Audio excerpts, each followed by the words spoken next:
Hi guys, welcome to today's session on Truth Be Told. With me, I have Tom and Teesh. They've been married now for 9 years. Am I correct?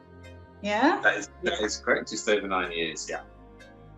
So 9 fruitful years. So Tom and Teesh will be sharing some wisdom, experience, practical tips on how to really win at marriage. So we want to say a warm welcome to you, Tom and Teesh. And would you like to just introduce yourselves, maybe share a little bit about yourself before we go into our game for this evening? Sure. So we met in Dubai. We both lived there for about 10, 11 years each. We went there as singles and we came out married with 2 small ones as well. We have Jonah, who's 6, and Mia, who's 4.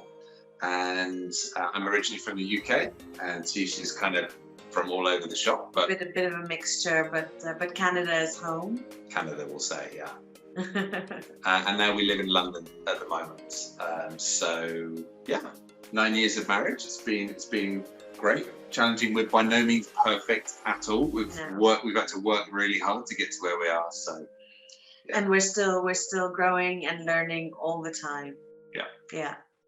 But Really one glad thing, to know that. one thing we do really love and we're passionate about is marriage.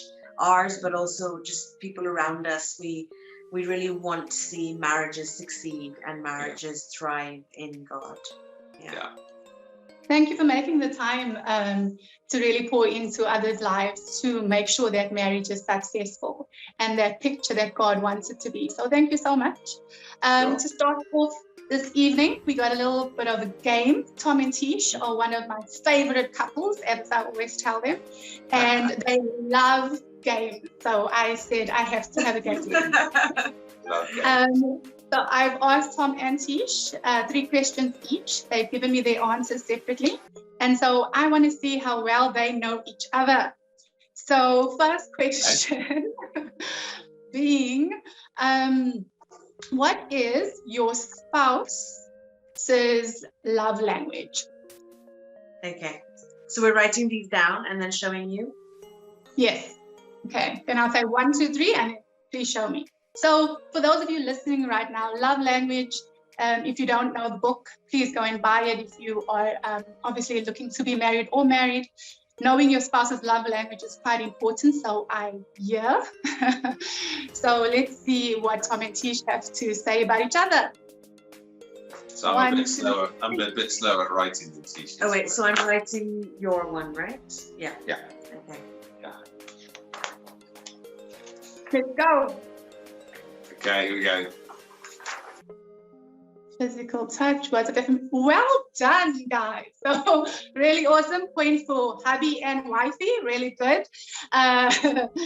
So both correct. The second question is, what is your spouse's idea of the best date night?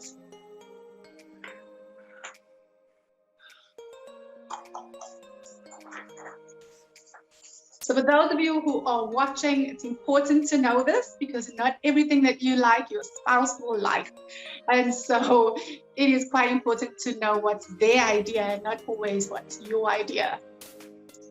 Okay, so 3, 2, 1. Let's see how it goes.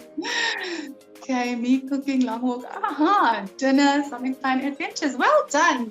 On point, guys. Looks like you're knowing each other well. Yeah. Pretty good. Me cooking is the most important thing, right? I have to cook and not teach. I think all wives would agree with that one. Number 3 and the last one for this evening would be, what annoys your spouse the most? Okay.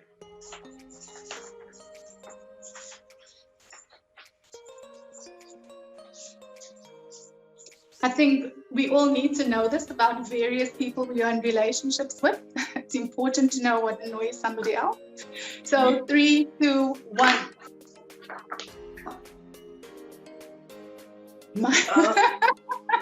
Too many sound noises at once. literally. Did you put that? Yeah, literally. That's not what I put. Teesh didn't put my forgetfulness? No. Really? No, she didn't. Specifically about you. Yeah, lateness. She's quite a punctual person, so she kind of gets a bit, annoyed when people are a bit late, like I was this evening. She does. She never gets as mad with other people being late as she does with me. Well, of course, we always get the most annoyed with our spouse, but this was general annoyance. I dispute that one. Whatever. It's not true. It's not true. So well done, guys. I would say overall, you guys did amazing. You definitely know each other, and I think that obviously does help when it comes to marriage. What do you think? It does. I think you learn it by trial and error, though, don't you? You work out what annoys someone over time. So. And you really hope it's not you. Yeah, you hope it's not just you and your personality, but it's something else that annoys them more. Yeah. So, but you learn how to manage it as well, which is quite nice. Yeah. Although it's hard to manage forgetfulness, really. Well, I think it's manageable. You would think it's manageable. Agreed. Well, thank you so much for being such great sports. I'm sure everyone enjoyed that as much as I did. So leading from that game, it shows how different we are. You guys had different answers for a lot of the questions. And if I had to ask anybody about marriage, and a few people would say to me, one of the top 3 keys in marriage would be communication. And we can understand the importance of communication. But when 2 people are so different, sometimes it's a bit difficult to have effective communication in a marriage. Are there any practical tips that you could give, somebody that might be struggling in this area, knowing the importance of it, but really struggling? Any practical tips from your side and the benefits of having to be intentional about making sure that's in place?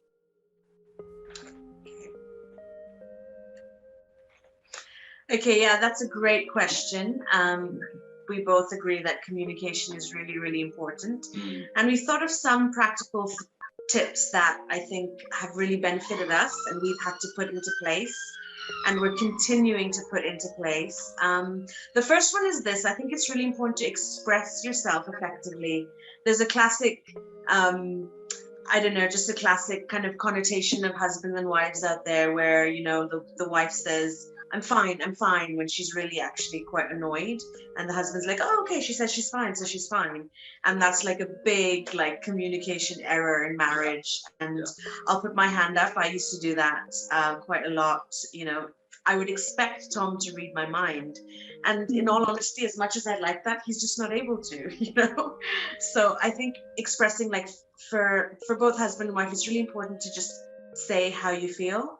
And that takes effort, that takes hard work, I think, but to express yourself effectively is really important. And another thing is it's not a good thing to assume how what someone's actions mean. I know women can do it and maybe men can as well, but we can see an action and assume what it means. Yeah. And I think it's much better to ask what it means. So I would say before you assume, ask. And sometimes emotion can make us react a certain way, but I think if we just take a minute to breathe and to sit back, it's better to respond maybe just a bit more calmly rather than react emotionally. Yeah, I think for me, we actually had an interesting discussion about maybe 3 or 4 days ago about the difference between assumptions and inference. So when you infer something from what someone's saying and you're assuming, they're really, really similar. It's so easy to just pick up from what people are saying and infer a feeling or infer an action or infer a thought process, and it just doesn't really help when you do that. Mm-hmm. I think Teesh kind of mentioned it a little bit there of taking time out. So we don't literally take time out. We don't mid argument. We're not kind of time out. But we do say to each other, look, we're worked up right now. We're not going to get anywhere in this and find resolution in this, which is what we want, right? We're not going to find that if we're both just annoyed. So we need to take that time to calm down and just to get to a place where we could talk kind of a bit more rationally and without the kind of emotional part of it. But interestingly, different people take longer to get to that place, to calm down. So I would it be fair to say I get there relatively quickly? Yeah. And it takes Teesh a little bit more time. So I need to be conscious that it's going to take her maybe a bit more time. She will have thought through things more than I will have thought through things. So when we come back to talk about it, that often happens as well. She's like, well, have you thought about that? Have you thought about that? Oh, no, I hadn't. I hadn't thought about that part of this intense fellowship discussion, whatever you want to call it. And another part of what makes it really, what helps kind of practically in communication is establish kind of what level of communication that you're going for. And are you really seeking to communicate clearly yourself? And what are the expectations of the other person? Like when we first got married and just regular discussions, Teesh wanted a lot of detail. She's more of a detailed person than I am. She wanted to hear that from me, but I was so used to, not replying to text messages for a long time, or sometimes not at all. I was used to giving kind of very quick snapshots of my day, like 1-2 sentences, whereas she wanted more detail. So I think over the years we've kind of leveled out. I've kind of come up in my detail. She's kind of dropped her standards a little bit, which is kind of we're meeting in the middle.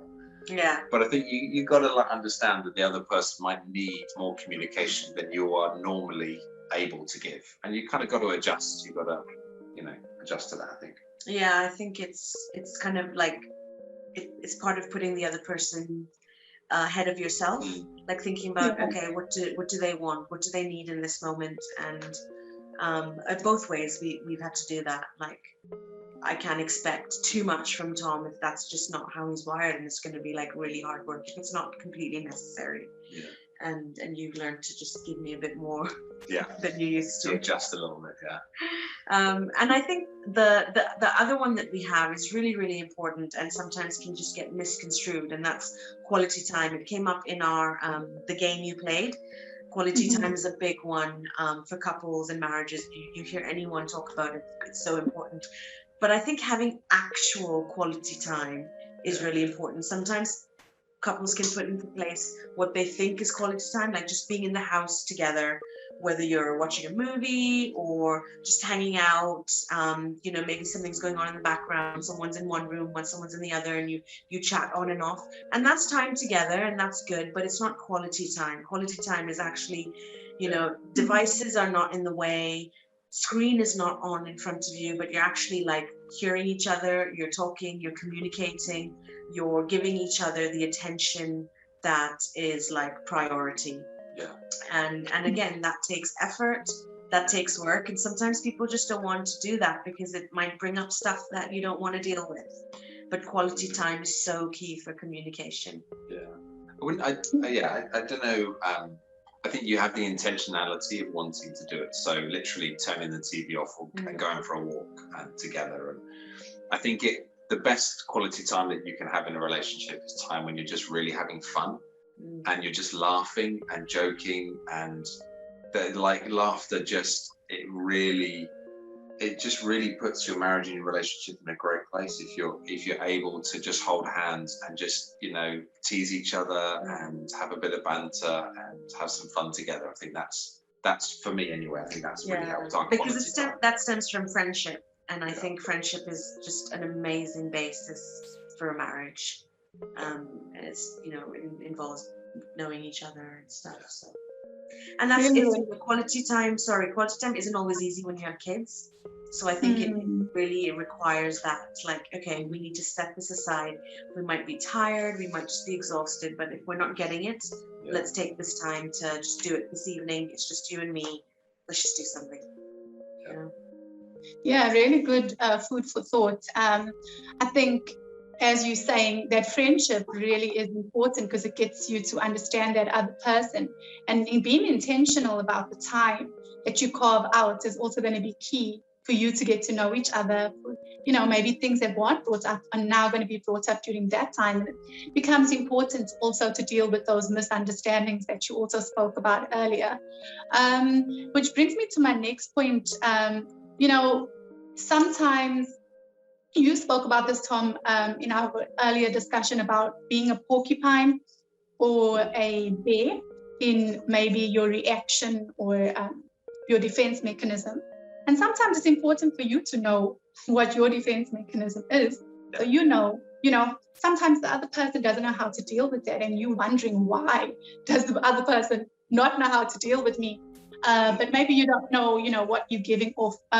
Can you explain a little bit more about the porcupine and bear? Maybe people can locate themselves here.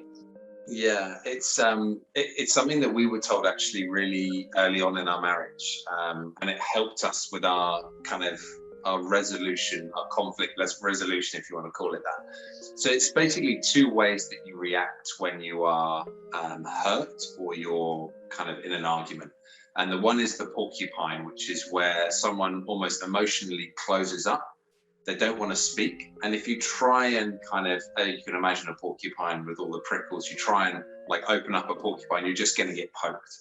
And maybe, when you're trying to push that person who's closed up and is feeling a bit hurt, maybe a bit sensitive, maybe emotions are a bit raw, they're just going to poke out at you. And maybe it comes out with lashing out what they say. Maybe it comes out in just distance. They just don't want to be around you at all. So you've got to be spot those signs of when someone's starting to close up, and they just need that time. Porcupines, when they curl up in the ball, they need time for danger to go, and then they'll open up a little bit. So that's one way of reacting, and the other way of reacting is to be a bear. And a bear is you imagine when a bear is frightened, it goes up on its hind legs and it puts its paws out and it makes itself really big, and it just tries to tackle the situation. It tries to face the danger straight away and go towards it.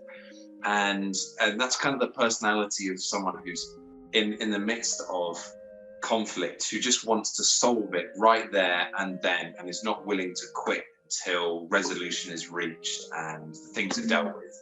And both are defense mechanisms, both are ways of dealing with something, but they conflict, and less now after a few years of being married. But certainly when we first got married, maybe Teesh was more of a porcupine, but maybe just close up a little bit and get a bit prickly if I tried to push things. And I was very much a bear. I'm very much I want to deal with it. I want to sort it out right now, which is actually often not the best way to do things. So you just got to spot, they're not distinct categories. People don't always fall into one, but generally you'll see that. You might both be bears, and if you're both bears, then you might end up having some shouting matches. And you might both be porcupines, which means you might, conflict doesn't get resolved at all because you just get prickly and you just turn away, So that's just an interesting analogy we found that helps us deal with being in conflict together. Yeah, I think it's just bringing more awareness to your relationship, awareness about yourself, but also the other person.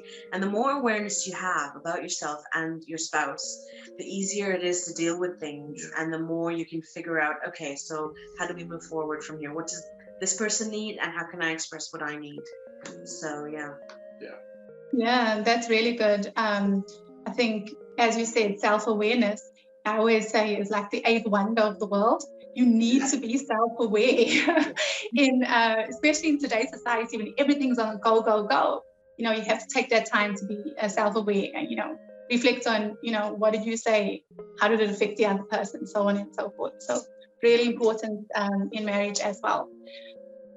Which leads me to my next question on, communication. A lot of the time when we communicate with somebody, it could not only be your spouse, it could be in any relationship. Most of the time we communicate in order for other people to understand our viewpoint or what we want to get across. But really, do we communicate or listen to really understand the other person's viewpoint. Does that play a role in marriage?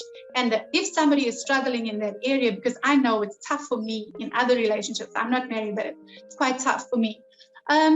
Does this play a role in marriage? And if somebody is struggling in this area, what are some of the practical tips or advice that you could give them? So, yeah, I mean, 100% it does play a role in marriage. I think you're really going to struggle to communicate effectively if you're not willing to put yourself in the other person's shoes. I mean, it is a real biblical principle of, this the story of Jesus talking to the Pharisees when he says, "How dare you deal with the speck in your neighbor's eyes when there's a plank in your own?" Like you've got to be willing to see your blind spots. You've got to be willing to see the way you feel about things and think about things. So yeah, that's definitely a factor. I think part of it is kind of discovering and learning what listening really is. And listening is, people often kind of get it mixed up with hearing. Hearing is not listening. Hearing is the words kind of go in one ear and they go out the other ear really, really quickly, which I've definitely been guilty of a number of times. But listening is really where you're listening to understand the other person, where they're coming from, how they might be feeling, and seeking to understand their point of view. And you're not listening always to solve the problem. So we've encountered it a few times, and we've got better at it. But sometimes it still comes up where I will just have something, maybe something's happening at work, and I'll need to share that with Teesh, and I just kind of want to unload a little bit, and she might then say, "Oh, well, have you tried this or have you tried that?" And I'll have to say to her, I'm not looking for you to solve it. I just need someone to talk to. I just need you to listen to me about this.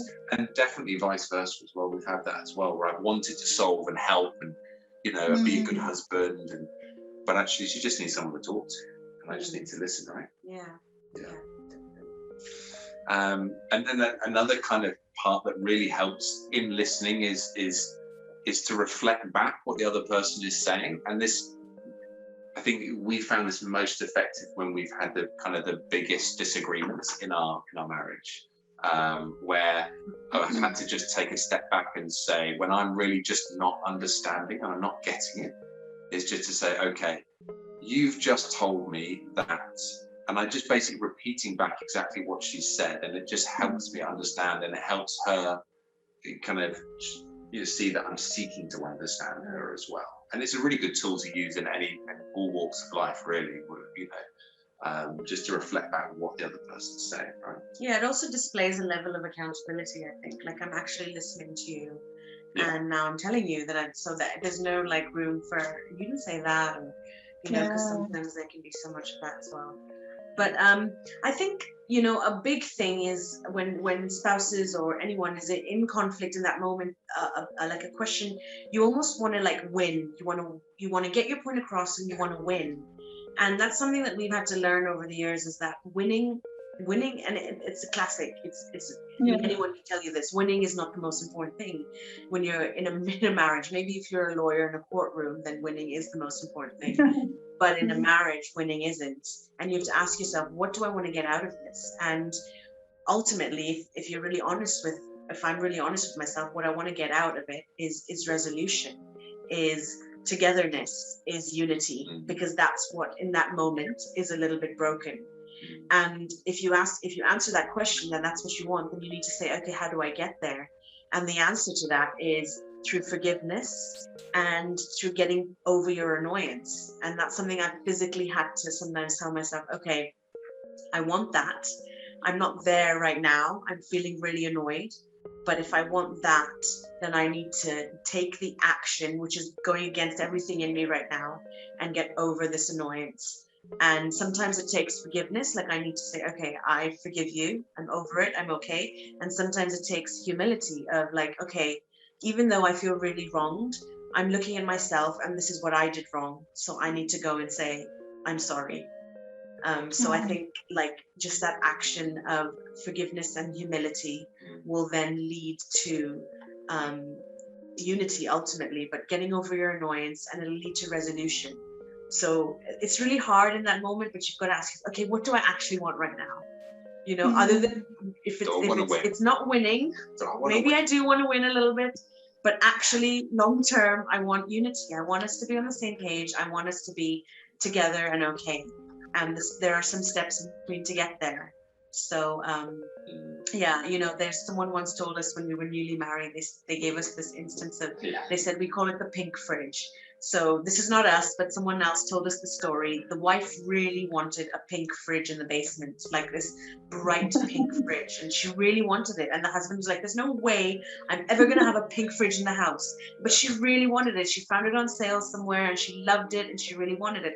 Not the main fridge, but like a secondary fridge. Yeah, just in the basement. So it's not a big deal. Eventually the husband, I think he had to think about it, and he just realized, okay, I mean, she really wants this. And there's no big reason why I can't just let her have it.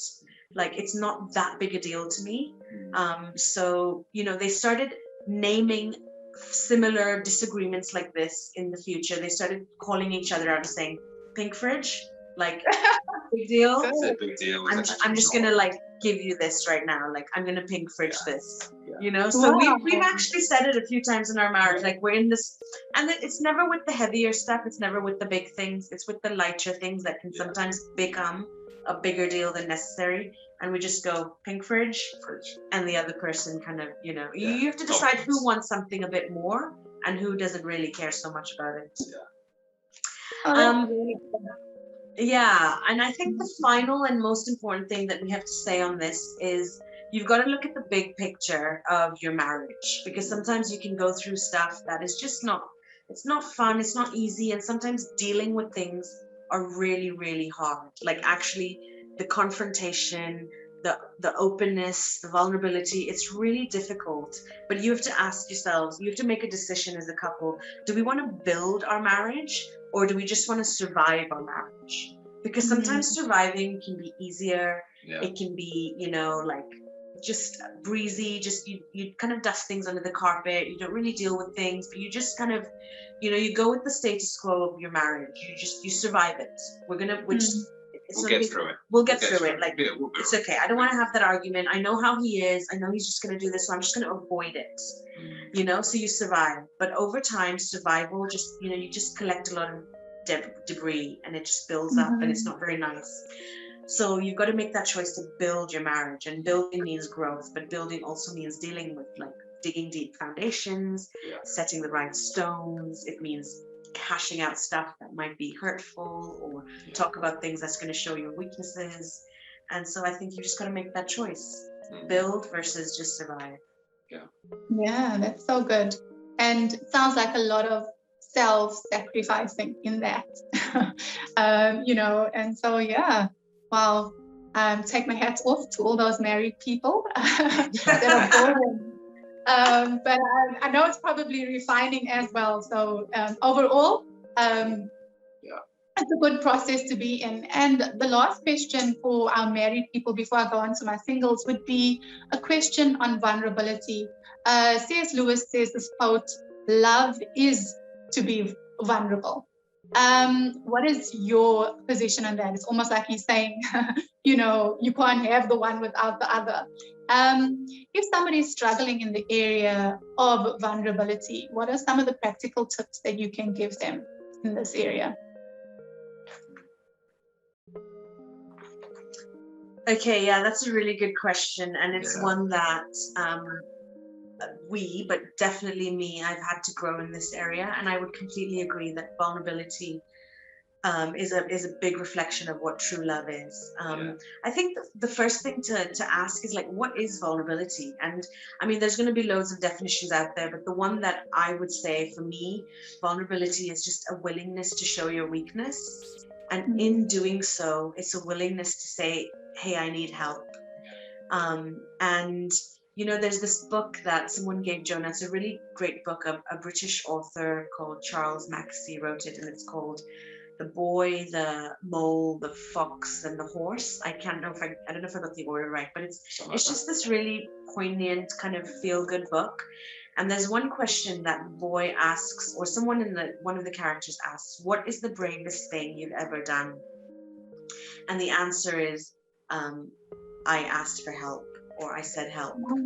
You know, and people often, you know, weakness or vulnerability can be just it can be deemed quite a negative or weak thing, but actually vulnerability shows, I think, an enormous amount of strength, because you're willing to go to that place of, this is me, this is who I am, with all my flaws on display, and I'm willing to show it to you, this person who I believe will love me even when they see that, and will help me in this journey to grow into a person that God wants me to be, you know. And if we don't allow that vulnerability, if we don't allow that weakness, I think growth can be really stunted. You'll only get so far if you're not willing to deal with the things that need tweaking, because none of us are perfect beings. There's only one perfect being out there, and we're all aiming to be like him. But it's that vulnerability, you know. Jesus displayed vulnerability before the Father. Huge amount of you know, in his moments of prayer, in his moments of, Lord, take this cup from me, in the moments of like, do I really have to do this? He displayed such vulnerability. The disciples, in their 3 years of walking with Christ, they displayed vulnerability. They showed him fear. They showed him questioning, like doubt. You know, all those are little bits of vulnerability. And I think this relationship, which is going to be the closest relationship on earth that we will ever have, you know, after Jesus, this is my closest relationship. If I can't show vulnerability to him, then I'm missing out on a level of love that I should be experiencing. You know, so you want to add? I guess I feel like vulnerability in scripture, you know, is a really powerful thing. When we're willing to display our weaknesses, it releases God's power into our lives. It's acknowledging, it's cutting across the very root of sin, which is pride, which is, I can do it all myself. I don't need anyone else. I don't need God. And if I don't need God, I certainly don't need other people. You know, and it's basically saying, actually, no, I do need the people around me. I do need God. I can't do this on my own. And scripture says that when we're weak, we're actually strong, because God's power is made perfect in our weakness. It releases the grace of God in your life. And if it's happening in a relationship, it releases the grace of God in your relationship as well, if you're willing to open up and be vulnerable that way. I think it does need to come from, if you're in a relationship, it does need to come from both of you. One person may struggle a little bit more with being vulnerable, but if both are being vulnerable, and we're not talking, you know, guys, we're not talking about, you know, men blubbering at the first opportunity that they get, and then we're not talking about that sort of, you know, we're talking about being willing to share how you're feeling a little bit, just like, you know, work was difficult today and I'm struggling with this person, or, you know, I'm feeling a bit weak in this area, or I'm struggling in this area, I need your help. It's just about opening up a little bit, like just little bits. It doesn't need to be a huge amount, and that just really just lets the other person in and lets God's grace in. So I'd really encourage it, honestly. I really would. Yeah, and I guess some practical ways, that these are just some ideas that, you know, I've thought of. If this is an area you think you struggle with, vulnerability, is maybe just start practicing it. You know, you can start writing stuff down. You know, even if it's just, sometimes we hold stuff so tightly within, like we're afraid to say it out loud. But if you write it down, that's the first step, even if no one sees it. Start writing it down. Another thing is talk to someone you trust, a friend or a mentor, or, you know, just a family member who you can just say, look, I just want to talk to you about some stuff. It's really good preparation if you're not married, and if you are married, like, it might be a first difficult conversation to have, but when you begin to be vulnerable with your spouse, it's an amazing place to be, and it's a safe place. It's a safe place to be, you know. And lastly, I would say, take it to God in prayer. Like, you know, we can go to him and say, this is an area that I just need help with, and just, would you help me? And the Holy Spirit, you know, he intercedes on our behalf as well. So yeah, definitely.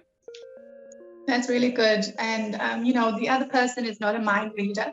So vulnerability really does help with that process. And so I know it's tough to be vulnerable. And so also for the singles listening, it is now that you start working on it. So in marriage becomes a little bit easier. So moving on to some questions for the singles that might be watching. The first question would be on lists. How important do you think a list is? I know many single people do have lists for characteristics in a significant other. What's your position on that? Okay, so I mean, that's a really good question. And I think there's lots of opinions out there. Some people will say list is a big no. Some people will say definitely have a list. My opinion is, if you want to have a list, sometimes it's actually written down, sometimes it's just in your head. But I think everyone has some sort of list, like an idea of what they're looking for. My opinion would be, it's okay to have a list, but the thing that steers you and guides you and leads you towards that person should not be ultimately the list. It should be the will of God.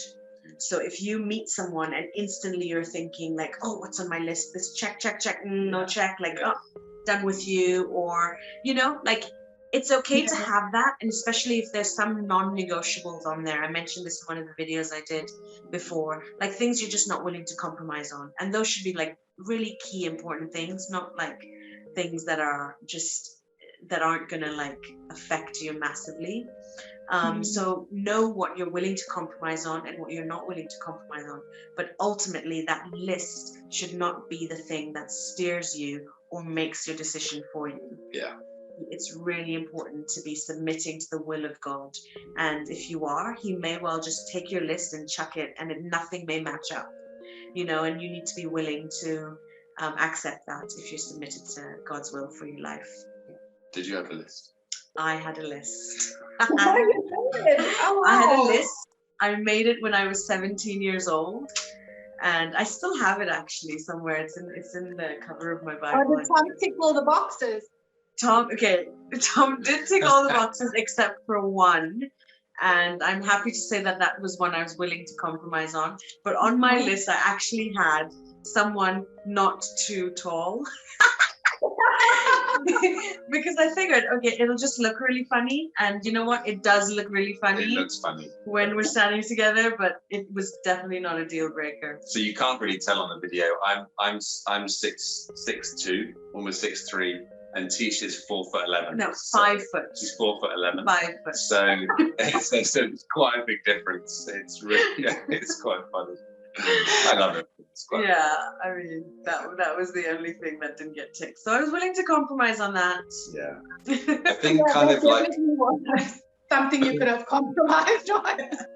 I think kind of similar to a list is and maybe more from a guy's perspective. I haven't met too many guys who've talked about having a list, but guys might sometimes, and girls as well, talk about having a type as well. And I loved, it was a while ago that he did this, but one of Mark Driscoll's preachers, he talked about types, and a type is not it's a social construct. It's not a biblical construct. And kind of my view on a type is actually it's really not helpful in our thinking of I like this type of person, maybe a type of accent they might have, or even the skin color or skin tone, or all these sorts of things. It's just not necessarily the most helpful thing to have, because God has someone for you, right? If your desire is to be married and you're seeking a partner, then God's got the right person for you. And I think similar to the list is when you have a type, sometimes it can really limit. We've had a number of friends who have thought about dating. I definitely won't say their names, but they've thought about dating. Someone's come across their path. They've not been the type. They've not been the sort of person they've gone for before or been attracted to before. But they've gone back and they've kind of prayed about it, and they've just felt their heart be completely changed towards that person, and they've just been willing to be directed by God. And now really happily married, serving God, kids, etc., etc. We've seen it happen. Yeah. So I'd really, just like Teesh said, list type. God's got to direct you. Got to direct you. That's the most important thing, right? Yeah. Yeah. Really, really good advice. And I'm just thinking to myself now, how many times, if you're single, that you've had a list, whether it be for a job, whether it be for a new location, and God like radically just went completely the other way. And so definitely when it comes to marriage, God can do the exact same thing. So I definitely believe that. Thank you so much for sharing and bringing those tips to us as singles. And last question before you guys have to leave, which is, what are some of the questions as single people that we should be asking before we get into marriage? Because I think that is quite important. It's something that as single people we should be constantly reflecting on. So what are some of the things that you possibly would like to advise some single people on? Cool, that's a really good question. I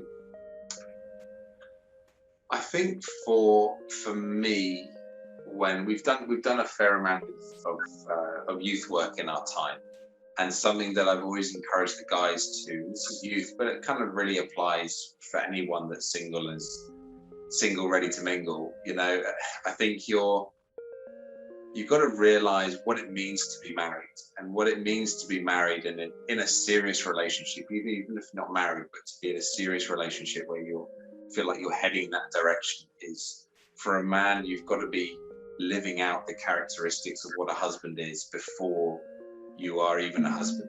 And a husband is a servant of the family.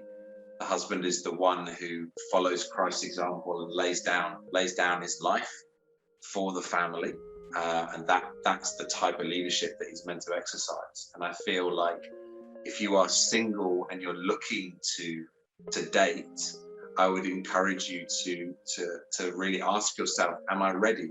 Am I in a place where I can think about the other person and what their needs and their desires enough that I can serve them and lead them in that way, that I'm willing to kind of maybe come out of maybe perhaps a more selfish mindset of, I need to get mine, I've got my own career and I've got my own direction, I'm heading this way, and I'm really willing to just engage and kind of live that kind of husband life, so to speak, with a partner, even if you're dating. I think that's really important.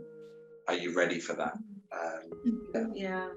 I mean, that's really good. I think, when we're in a dating relationship, it's quite easy to get caught up in the fun and the emotions and how that person makes you feel, which is all great. Like, it's really nice to be in that place of finding out about that person and what they enjoy. But I think if you are pursuing marriage with that person, or just in general, I think it's really important to ask yourselves the long-term questions, like, not necessarily like, is he earning a lot of money, but things like, does he steward his money well? Or, not focusing on what his dressing sense is like. It can be such little shallow things here and there, which we may be attracted to, but in the end, like, things that really matter, like, how is he around other people? How does he care for others? And how is he around kids? If having kids is important to you, and you may not be able to find all this out, and that person may not even know it about themselves yet. But I think it's good to have that mindset of marriage. This is what I'm going for, and not to get so caught up in the oohs and the ahs of like having fun, which is all great, but to be thinking about the future. And do you see yourself ending up with this person? Do you see yourself growing old with this person? And do our minds match up? Are we like-minded in how we think, and most importantly, in what we believe and how we view Jesus, and how we want to serve him together? Yeah, that's really good. I think maybe if I can just add just the intentionality of not messing around with relationships. Whenever you get into a relationship, you share your heart with the other person, and for every breakup that there is, almost a bit of your heart goes at the same time. So I think it's really important to acknowledge what Scripture says about protecting your heart as well. Solomon talks about not awakening love too early, and just being conscious of that, of, I think, rushing into things and declaring undying love in the first couple of weeks. Do you know what I mean? Just be sensible and be intentional about where you want to, as T said, to kind of go with your relationships. And I think, I mean, we come, if it's okay, I'll really check with Teesh if I can share this, but we can edit it out if you're not comfortable with it. We come from quite different dating backgrounds, so I dated quite a bit, and Teesh didn't, and I regret that, because one, it didn't add to me at all. It led me down paths which were not great, and I felt like I just didn't steward myself, and I didn't lead those relationships very well, and it didn't benefit my spiritual walk with God at all. So I think it's really just be conscious of being intentional about relationships, not messing around with them, because they are really important.